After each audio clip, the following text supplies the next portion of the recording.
নমস্কার। কথার কোলাজে আমার সমস্ত সহৃদয় শ্রোতৃমণ্ডলীকে স্বাগত। আজকে প্রথমেই বলে নিই, আমি প্রচুর মন্তব্য পাই। সব মন্তব্যে জবাব দেওয়া সম্ভব হয় না। বয়সের তো একটা ব্যাপার থাকে, আর সেই সঙ্গে আছে এই সমস্ত জটিল অন্তর্জাল রহস্য। সব মিলিয়ে পারি না, যে যতগুলো পারি দিই, কিন্তু প্রাপ্তি স্বীকার সকলেরকেই করি। আর আপনাদের সকলের কাছে আমার কৃতজ্ঞতা অপরিসীম এবং প্রাপ্তি স্বীকার যে আপনারা আমার অনুষ্ঠান শোনেন, নানান মন্তব্য করেন। এর জন্য আমি নিজেকে কৃতকৃতার্থ মনে করি। আজকে যে বিষয়টি বলবো সে বিষয়টি হচ্ছে একটি বালক বললে অত্যুক্তি হয় না, শহীদ। তার সম্বন্ধে অসম্মানজনক উক্তি করতে সেই বিশেষ শিক্ষিত দলটির বাঁধেনি যারা নিজেদের ছাড়া আর কাউকে শিক্ষিত মনে করেন না, এবং কিছু বিদেশি নাম ছাড়া যারা আর কিছু বোঝেন না। সেই ছেলেটি সম্বন্ধে তারা বলেছিলেন, মানুষটি সম্বন্ধে, অতি মানবটি সম্বন্ধে, ক্ষুদিরাম বাড় খেয়ে শহীদ। বাড় খাওয়া অত্যন্ত অপমানজনক শব্দ। এর কী অর্থ আমি তাও জানি না, কোনো অভিধানে পাইনি। বাড় খাওয়া মানে অদ্ভুত একটা শব্দ। অনেক শব্দই তো বেরোয় নতুন নতুন, সারা জীবন শুনলাম, সেরকম একটা কিছু। কিন্তু ক্ষুদিরামের আবেগটা বোঝেননি তারা। দেশপ্রেমিকরা, এই সশস্ত্র সংগ্রামীরা, তাদের মতে অনেকেই অবান্তর। তাদের মতে এরা কি বিচ্ছিন্নভাবে দু একটা সাহেব খুন ছাড়া কিচ্ছু করেননি। কিন্তু সেই ভিতের ওপর দাঁড়িয়ে আছে আজকের স্বাধীনতা, আজকের ভারতবর্ষ।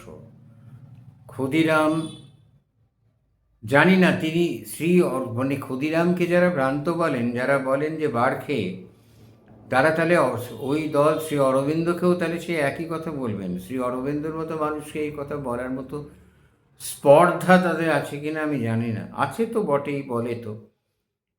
তিনি তো আর বিদেশ থেকে আসেননি। যাই হোক, ক্ষুদিরাম বসুর বাবার নাম শতকরা 90 জন বাঙালি জানে না। আকবরের বাবার নাম জানে, ক্ষুদিরাম বসুর বাবার নাম ইতিহাসে পড়ানো হয় না। ত্রৈলোক্যনাথ বসু, ইনি নারাজলের তহসিলদারে চাকরি করতেন। মায়ের নাম লক্ষ্মীপ্রিয়া দেবী। এই ক্ষুদিরাম মুজফ্ফরপুর বোমার মামলা, ক্ষুদিরামের সম্বন্ধে আমরা যে সমস্ত তথ্যগুলো পাই, একটি অদ্ভুত মানুষের লেখা পাই। খুব, মানে এটা অনেকেই জানেন না, এই নামটাই জানেন না, যা চারুচন্দ্র দত্ত। ইনি একজন সিভিলিয়ান, আইসিএস সরকারি কর্মচারী, কিন্তু বিপ্লবী, ঘোর বিপ্লবী। ধরতে পারেনি একে। শ্রী অরবিন্দের সহচর, অরবিন্দের বন্ধু ছিলেন। প্রফুল্ল চাকি আর ক্ষুদিরাম দুজনে বোমা নিয়ে অপেক্ষা করছিলেন কিংসফোর্ডকে হত্যা করবেন বলে, অত্যাচারী ম্যাজিস্ট্রেট।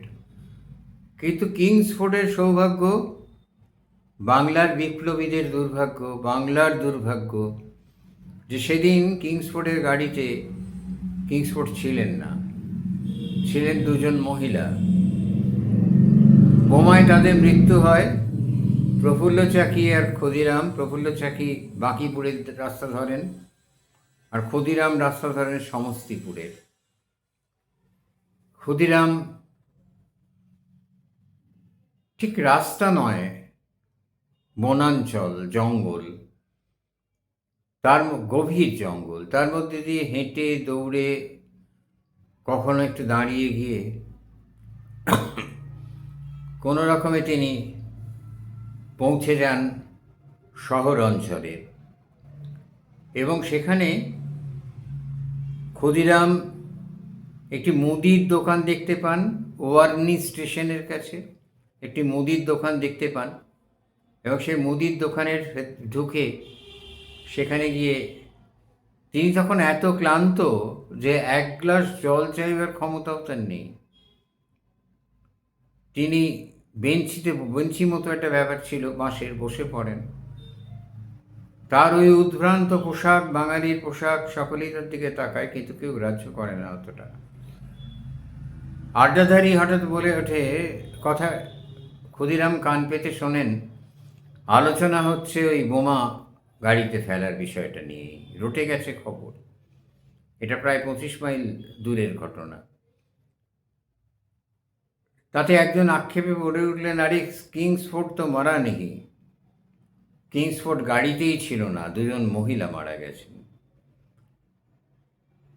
সূচিবিদ্ধের মতো দাঁড়িয়ে ওঠেন ক্ষুদিরাম, ছিটকে ওঠেন বজ্রাহতের মতো। তার গলা দিয়ে একটা অব্যক্ত স্বর বেরিয়ে আসে। ক্ষুদিরাম ভাবতেও পারেননি যে তার বোমা ব্যর্থ হয়েছে এবং দুজন নিরপরাধের প্রাণ গেছে। এটাও তাকে আঘাত করেছিল, মানবিকতা ছিল তো। এমন সময় দোকানে ঢোকে দুই ব্যক্তি। জানেন তো, কসাইখানা থেকে গরুর মাংস গরুতেই বয়ে নিয়ে যায়। এরাও ভারতীয়, স্থানীয় মানুষ, ব্রিটিশের লোক। ক্ষুদিরামের ওই অপরিচিত পোশাক, ওই হাবভাব, গলা দিয়ে অব্যক্ত স্বর, তিনি তখন কোন রকমে বলছেন, ভাই সাহেব এক গ্লাস জল দেবে, বড্ড জল তেষ্টা পেয়েছে। লোটায় করে জল ঢেলে দিচ্ছে হাতের পাতার ওপরে মুদির দোকানের মালিক। সে জল আর খাওয়া হয় না।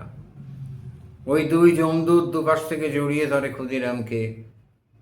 ক্ষুদিরামের পকেটে একটি ছোট রিভলভার ছিল। ক্ষুদিরাম অনন্য পায় হয়ে সেটি বার করার চেষ্টা করেন, কিন্তু পারেন না, পড়ে যায়। একটা 18 বছরের ছেলে কতখানি লড়ার ক্ষমতা! মাটিতে ফেলে পিছমোড়া করে বেঁধে এরা ক্ষুদিরামকে নিয়ে চলে আসে। ক্ষুদিরামের বিচারে যে সেসব ঘটনা বলে আর বাড়াচ্ছি না। বিচারে মৃত্যুদণ্ড হয়, কিন্তু বার খাওয়া ক্ষুদিরাম নয়, মানুষ ক্ষুদিরাম, মহামানুষ ক্ষুদিরাম। সেই জায়গাটাই বলবো একটু। ক্ষুদিরামকে রাখা হয় একটি নির্জন কক্ষে, যাকে বলা হয় সলিটারি সেল, এবং ক্ষুদিরামের যে ফাঁসি হবে সে সম্বন্ধে কোনো সন্দেহ নেই আর। এমন সময় একজন সহৃদয় বাঙালি ভদ্রলোক এলেন, ব্রিটিশের নুন খাওয়া বাঙালি। এসে বললেন, ছি ছি ছি ছি, তোমাকে এরকম অবস্থায় রেখেছে, ভুলেও আলো বাতাস ঢুকতে পারে না ঘরটাতে। না না, ওহে! জেলারকে ডেকে বললেন, ভালো বিছানা, ভালো ঘরে। অবাক হয়ে ক্ষুদিরাম দেখলেন আলো হাওয়াযুক্ত সুন্দর একটি ঘর, ভালো বিছানা, কুঁজে খাবার জল রাখা রয়েছে। 3 ঘন্টা 2 ঘন্টা অন্তর অন্তর আড়দালি এসে জিজ্ঞেস করে যাচ্ছে, তার কিছু চাই নাকি। বিকেলবেলা সেই ভদ্রলোক এলো, সহানুভূতিতে তার মুখ চোখ মোমের মতো গলে পড়ছে।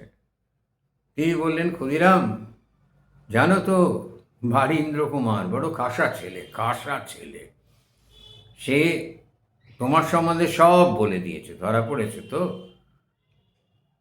ক্ষুদিরাম নিষ্পলক চোখে চোখ রেখে বললেন, তিনি কি করে জানবেন আমার কথা? ক্ষুদিরাম বুঝতে পারলেন এটা একটা ফাঁদ পাতা হচ্ছে।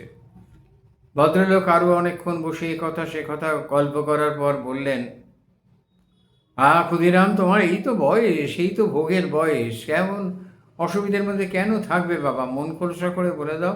আচ্ছা, আমি সব ব্যবস্থা করে দিচ্ছি, তোমার কি চাই? ক্ষুদিরাম বলল, আগে আমার কিচ্ছু চাই না, আমার তো সব রয়েছে এখানে, কি আর চাইবো? চাইবার মতো কিচ্ছু নেই।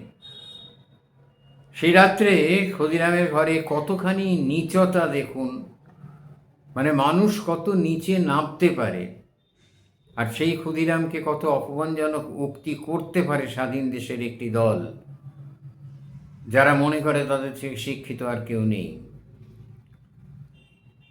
ক্ষুদিরামকে রাত্রিরে ক্ষুদিরামের ঘরে পাঠিয়ে দিলেন একজন পতিতাকে, বহু টাকার কন্ট্রাক্ট।